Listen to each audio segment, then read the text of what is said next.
you miss me?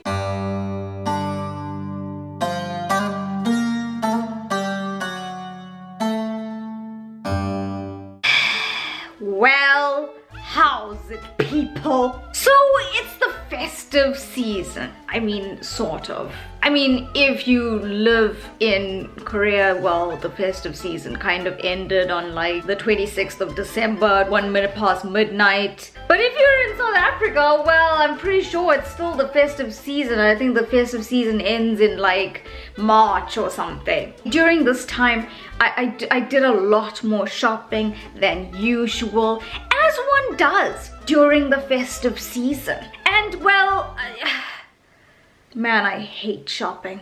I'm just joking. I love shopping. As the very famous spiritual proverb goes, there ain't no therapy like retail therapy.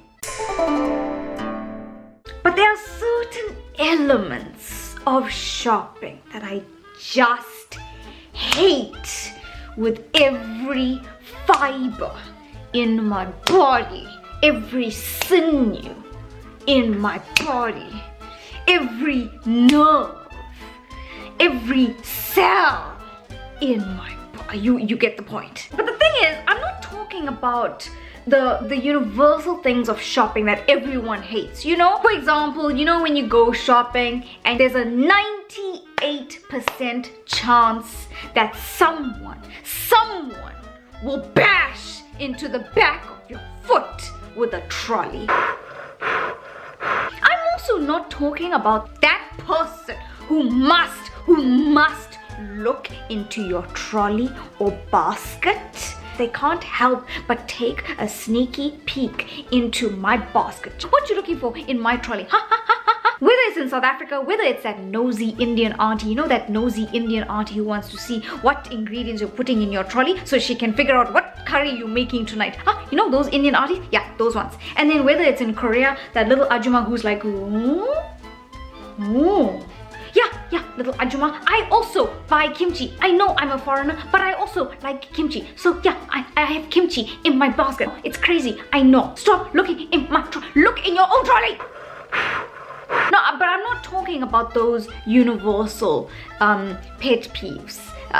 No. You see, what happens when you live in a different country, you have different experiences because it's a different country. Go figure. And what happens is there are different stresses related to those different experiences. Shopping is definitely stressful in South Africa, but shopping is also very stressful in Korea, but for very different reasons because the experiences are different. You get where I'm going with this? Okay, I'm glad you are following. So you see, what happened, right, was the other day I went shopping. I think I mentioned this before, that Korea is a very small country geographically. If you look on a map, Korea is like yay big and South Africa is like yay big, but we have the same number of people roughly. What that means is public spaces are going to often be quite congested, and this is especially true during the festive season. Especially for me, this is a big stress because I feel congested with just one person in my company, but when you go shopping in downtown areas in Korea, it's like and as if that's not enough, there'll be cars driving down those streets. If you live in Korea, you'll know that the downtown areas, the areas where all the little shops and restaurants are, they're very little narrow streets. So now as if it's not enough to like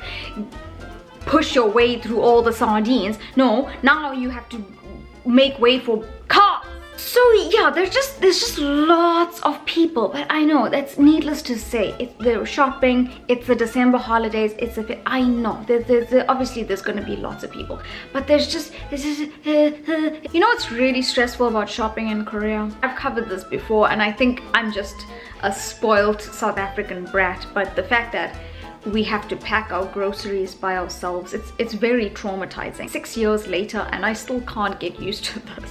And Korean people are very fast and very impatient, and I'm the opposite. Like, I'm very slow at everything. So when it comes to like packing the groceries, I can feel my heart palpitations just going crazy, especially during the festive season, and you've got like 10 people waiting behind you to pay for their groceries, and you're standing there stuffing all your groceries into your bags, and now the cashier's already scanned everything, and now while you're stuffing all your groceries, she's waiting for you to hand over the money, but I don't have an extra hand to give her my money or my card, because I'm using both hands to stuff all my groceries in my packets. I don't even care anymore how I'm packing the thing, so like my chicken is like crushing my tomatoes, but I don't care. As long as everything's going in my bags, I don't care. As long as I finish and get out of there so the next person can go, because I'm so scared they're gonna shout at me.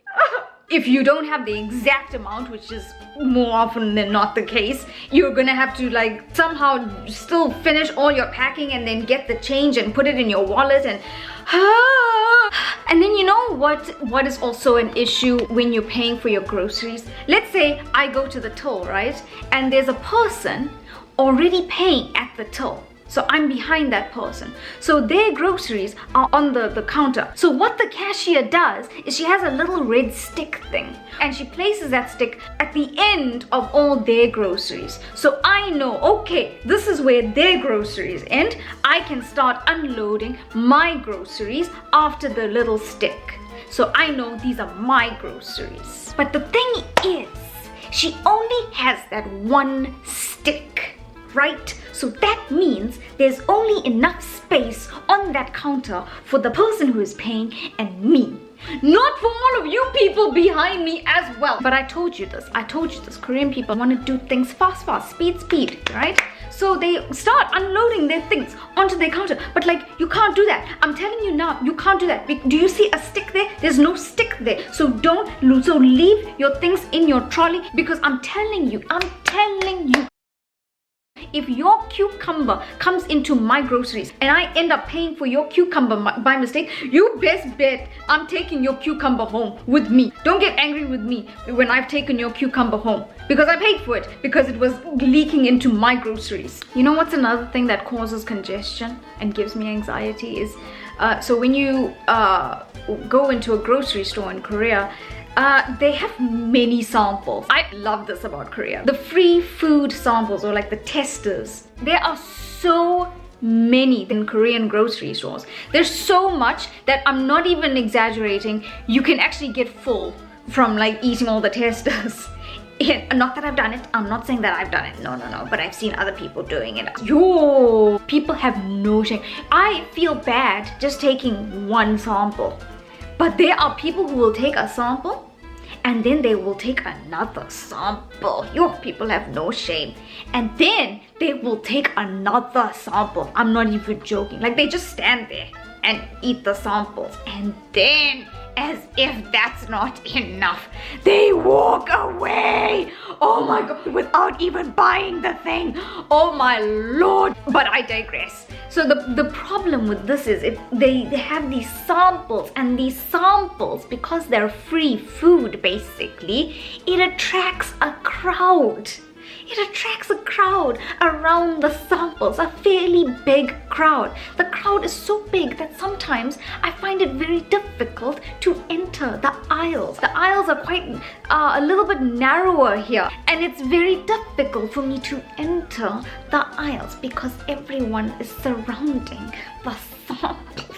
I know those samples are very delicious, and I'm glad you're enjoying those samples, and I really hope that you're going to buy whatever it is that you're eating. But seriously, can I just go past and get my coffee? But no one sees me. They're so engrossed in their samples that no one sees little Sam cowering in the back, who's like, 잠깐만요,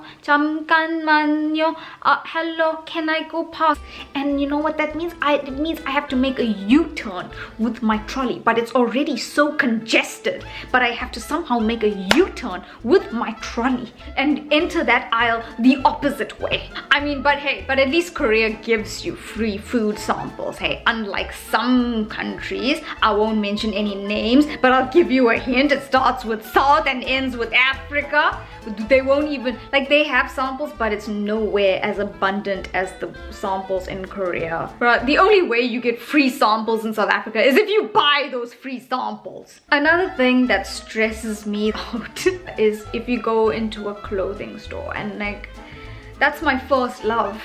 Clothes shopping. When you walk into a clothing shop in Korea, the salespeople are trained differently. I understand that. They're trained differently, and they're trained to basically tail you around the shop, and it gives me severe anxiety. When I say that they tail you, I mean they tail you like a tail. Clothes shopping for me is meant to be the most enjoyable experience, but when you tail me like that, I completely forget about all the joys associated with clothes shopping. Instead, do you know what I do? I don't even pray, but I actually start praying. I'm just like, please don't talk to me, please don't talk to me, please don't. I want to do my clothes shopping in peace and quiet. And I get that. I get why they're doing it. They want to be there to help you. And I get that the intentions are good. Customer service, just, it's too much pressure. I cannot make any choices in my head because it's too much pressure, because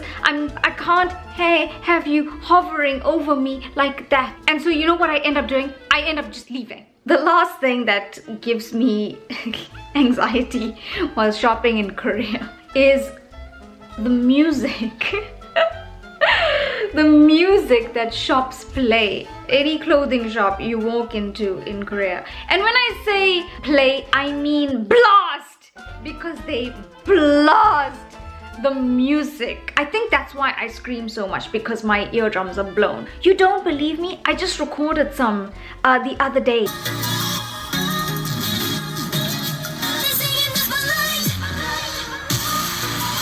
Yeah, exactly. In fact, that clip, I just listened to it now, it doesn't even do justice to what it was like in real life.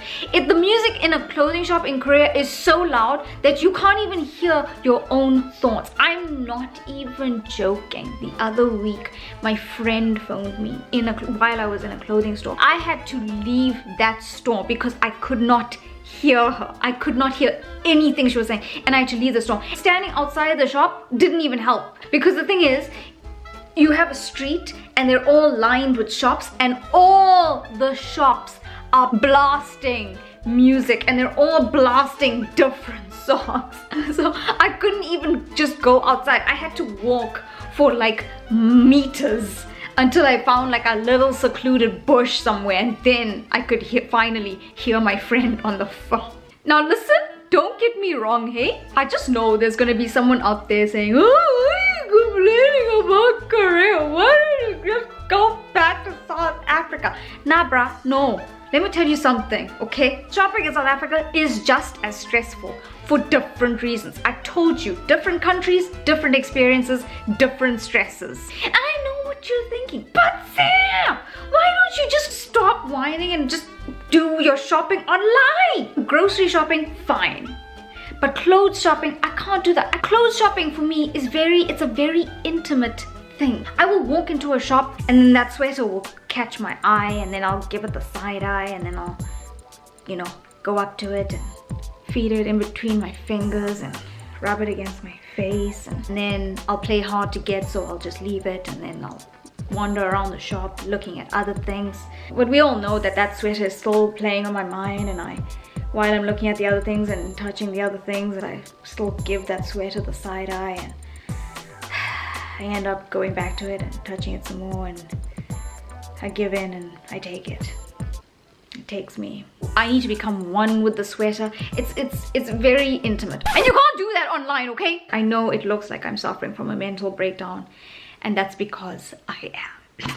Anyway, please let me know what your stresses are during shopping. Other than that, don't forget, if you like the video, give it a like. If you didn't like the video, give it a like. Don't forget to follow me on all the social medias, and don't forget to subscribe to my channel. I think I've been doing this for just over a year now, and I'm still reminding you to subscribe to my channel. What is is wrong with you, honestly? And I will see you next week for a new video. Oh, next week I'm going back to Thailand. So I will hopefully